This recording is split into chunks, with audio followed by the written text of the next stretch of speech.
Ladies and gentlemen, I present to you the GM6 Lynx, a Bullpup semi-automatic 50 cal that is the coolest sniper rifle to any child who's never shot it. Today,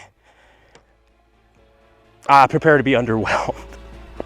I don't like this gun.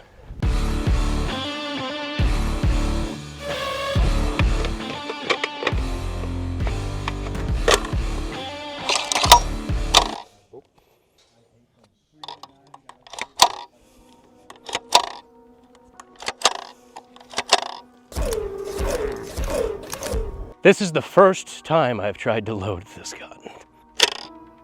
The magazine is sitting too low, and the rounds are not pointing up enough to do this. There we go. It just needed a little milk. This gun might kill me. I'm like really unsettled. I mean, I checked, the magazine was all the way in. That was totally on the gun. I'm genuinely afraid to shoot this fucking gun. Dear God. Firing. 3. I really don't want to shoot this. I'm dead fucking serious. God, that's scary. I'm just thinking of Scott. I just can't stop thinking of Scott. I already can't stop thinking of Scott. Scott's a good looking dude. Firing in 3, 2, 1. Oh, dear Lord. Malfunction. First round, cratered right below the barrel extension.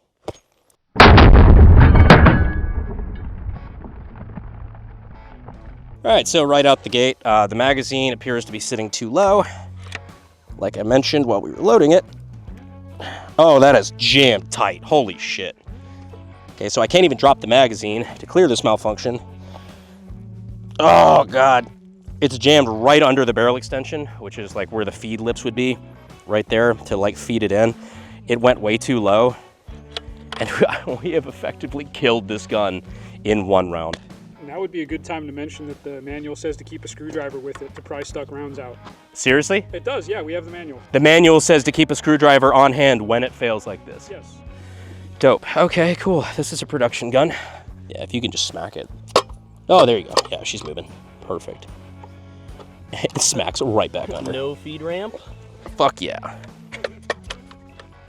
I chiseled it. At least now we can get the magazine out. Okay, let's try that again. Tell you what, let's, benefit of the doubt, let's try a different magazine. Did it just get stuck? Oh, yeah, it did. There you go. This is brand new, right? Yeah, this is brand new. It's never been fired. Never even tried to fit it.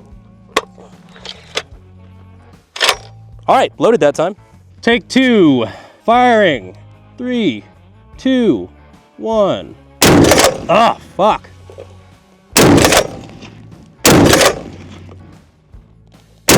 Ah.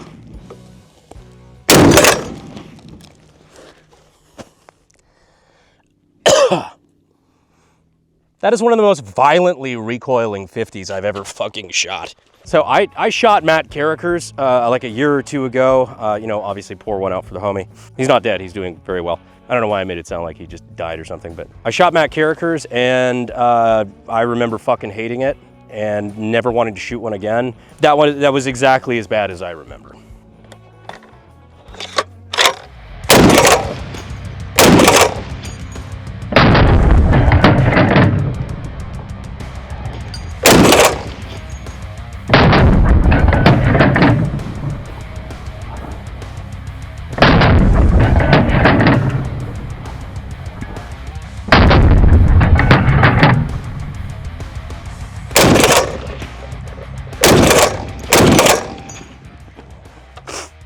Had a little booger coming out toward the end. Don't put that in there. Well, ladies and gentlemen, you asked for it, and here it is. Regretfully. The GM6 Lynx, a semi-automatic 50 BMG bullpup sniper rifle, or well, anti-material rifle. Also originally known as the Gepard, which means leopard in poverty. Also, speaking of poverty, I'm now closer to it than before because this rifle cost me 14 fucking grand. What do you get for that money? Well, we'll show you. And yes, I do sound kind of sick because one of you fuckers gave me something in Chicago. And it wasn't the herpes. I already had that. The Gepard family of rifles began production in 1991 in Hungary, or as non-would call it, Hungary. For real though, this is a Hungarian-made rifle that was originally built in 12.7 by 108. Think of it as like the Comblock 50 BMG. In fact, I'm pretty sure I've got some somewhere.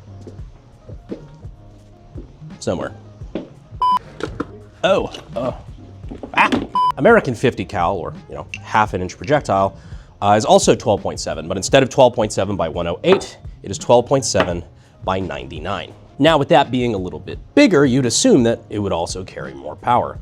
Much like my X's, you would be greatly disappointed.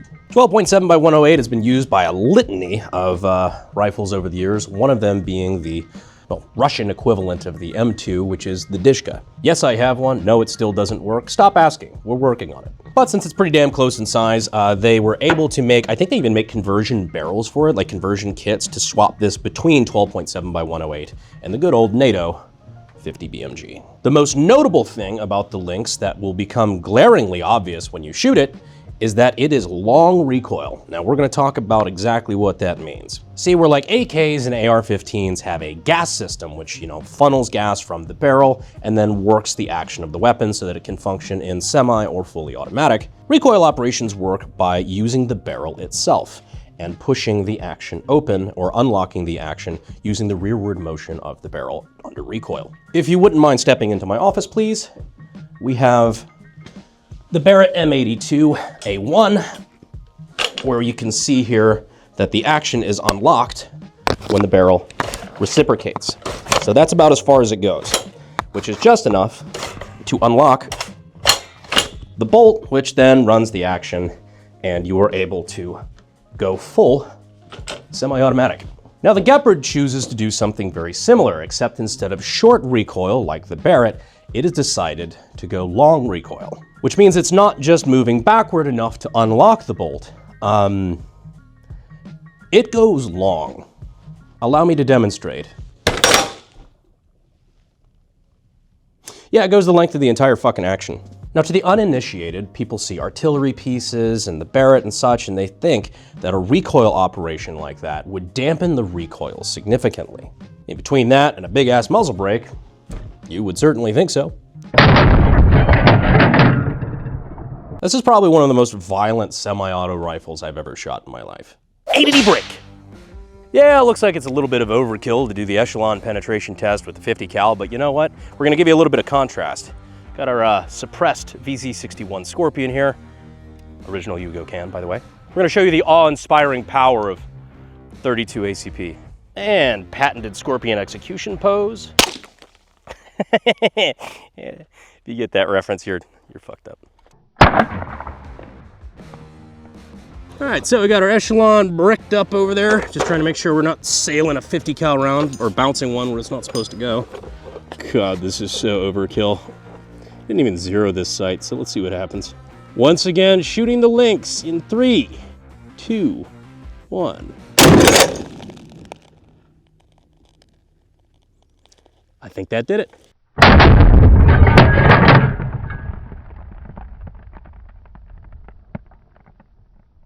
Well, that appears to have worked. I'm not sure where the rest of the can is. Oh, there's a little piece of it over here. Oh, yeah. We've returned this to its original state of flat aluminum. And real quick, guys, we do have the new unsub echelon flavors out now. Cherry Lime Landmine and Atomic Cola. This one's mine. You can check those out now using the links in the description and pinned comment. We're very proud of them. I'm excited to hear what you guys think. Now, manual of arms on it, we've already showed you the G spot up there. But let's say you're in an unfortunate position where you have to operate one of these. Let's show you how to do it.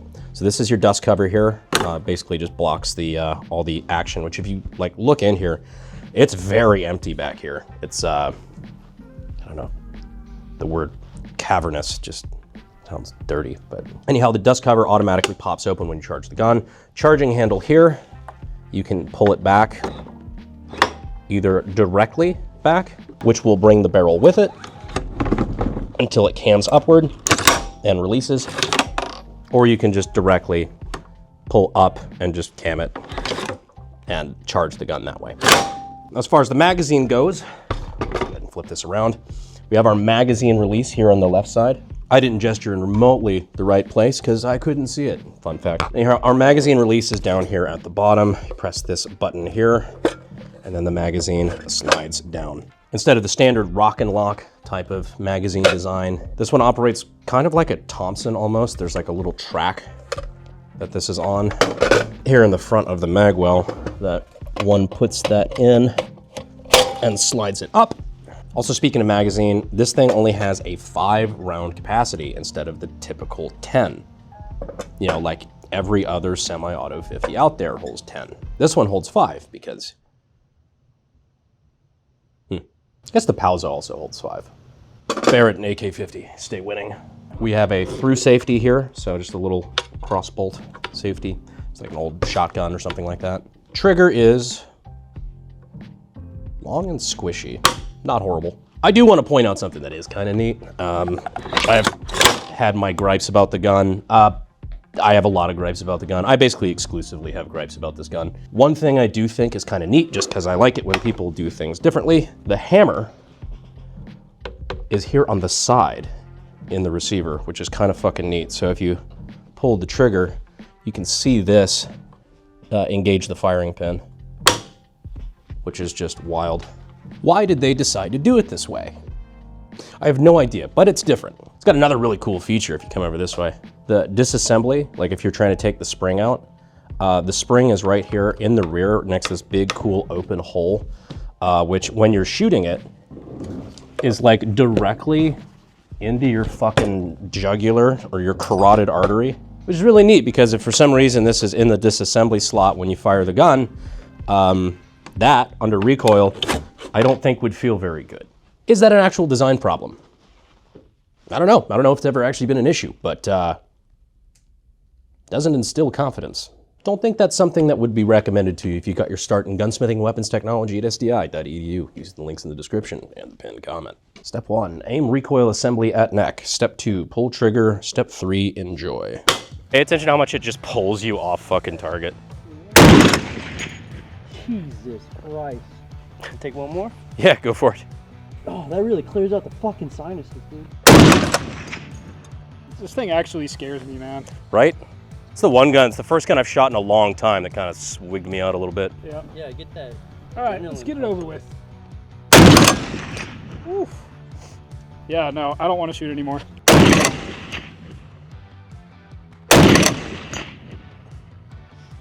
It's not terrible. Glowing review. It's not the worst. Name something worse.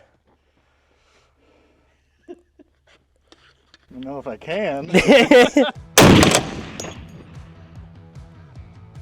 doesn't hurt, it just feels gross. I think it's a resounding 2 thumbs exactly where they are. All right, well, it's probably been pretty heavily implied at this point, but I'm not very happy with this rifle. Mostly because I think the fan club is irritating. A lot of people love it. They've never had any hands-on experience with it. This fucker's been in Call of Duty, Battlefield 2042, Far Cry, a handful of other stuff. So it's like a big gamer gun, I guess. But in reality, in the real world, despite having been out for like 3.5 decades, it's been used by Hungary, India. Let's get into why I think that is. For one, the long recoil, definitely interesting. Sounds good, doesn't work. I don't know, it's just really violent. It's just a violently recoiling gun. Reliability has always been an issue for these things. I mean, for fuck's sake, not just in our video, where the first magazine straight out of the box just doesn't fucking feed whatsoever. But even in the Lynx's own promotional video, they have a ton of malfunctions. Their editor kept them in the video. You're attempting to sell the product and you're showing that it's jamming in the promo video. And if you don't believe me, that's fine. Jamie, pull that shit up. Let's compare apples to apples. So this is a Bullpup semi-automatic 50 BMG rifle with recoil operation. This is the Barrett M82A2 prototype. This is a recoil-operated semi-automatic 50 BMG rifle. Bullpup. Did a video on this a while back. I think there's only like 12 of these in existence. It was a prototype that was made by Barrett in the 90s. The military ordered a few of these to test out because they wanted a shoulder-fired Barrett that was easy to use and you could use to take out shit like helicopters. Now, compared to the GM6 Lynx, the only stat that this wins at is that it is slightly lighter. The Barrett M82A2 is more reliable, has double the magazine capacity, and is way softer to shoot. The only stat that this thing actually beats the Barrett M82A2 at is its lighter weight, which doesn't actually fucking matter because when you're picking it up and shouldering it, this is actually way easier to use because a lot of the weight's going on top of your shoulder. It's actually like behind the shooter. This is very easy to aim and manipulate. Like this is actually like comfortable to shoot standing. The Lynx, however, because all of the weight is in front of you, I mean, like, it's not horrible, but it's way less comfortable. So even though it's lighter weight, if you're trying to shoot it from the shoulder, the M82A2 still wins. And if you're not planning on shooting it from the shoulder, why in the fuck would you ever choose it over a regular Barrett? I mean, fuck, in the promo video, they're doing like CQB shit with it. Despite this thing beating the Lynx at basically every stat, when the US military looked at potentially adopting it, they tried it out and they said, I'm paraphrasing here, nope, shit's gay, sorry we asked. It's okay, baby, I still love you. But yeah, if you're wondering why the Lynx didn't see a whole lot of widespread adoption, one can intuit, based on the response from the military about a, in my opinion, much better weapon, you can kind of figure how they probably would feel about the Lynx. So violent to shoot, several aspects of the design sketch me out, it's $14,000 fucking dollars. It does nothing in particular that's better than anything else out on the market and does several things markedly worse. Overall, 4 out of 10, I'm keeping it. Even that seems inconsistent. Whatever. Anyways, ladies and gentlemen, this is the GM6 Lynx. This is one of the guns that I own. It is one of the anti-material rifles ever made, and I don't think I will ever be shooting it again. I don't mean to come off as a dick, although I'm pretty sure after this video I will have a warrant for my arrest in Hungary. This gun costs like a quarter of what the average American salary is for a year. If I'm paying that much fucking money, I expect something to work at least as well as its competitors, preferably better. But there's just nothing about this gun that just stands out as good. At best, it's acceptable, and at worst, it probably needed a little bit more milk in the prototype phase. I genuinely cannot tell if its mother had too much Tylenol while pregnant or maybe not enough. I do know though, it was a 50 caliber anti-material rifle that was not in my collection and I had to change that. Sorry for bumping the mic. Anyhow, I at least hope that you had a fantastic time watching this video. We got it done. Anyhow, guys, we got a bunch of other cool weapons that we're looking at rolling out for the channel sometime soon. We appreciate you guys watching all the way to the end. Be sure to make sure that you are still subscribed, and I will see you sexy YouTube mother lovers in the next video. Thanks. Fuel is my obsession to make the perfect weapon, like Rasputin's rise to the top. But you can stop.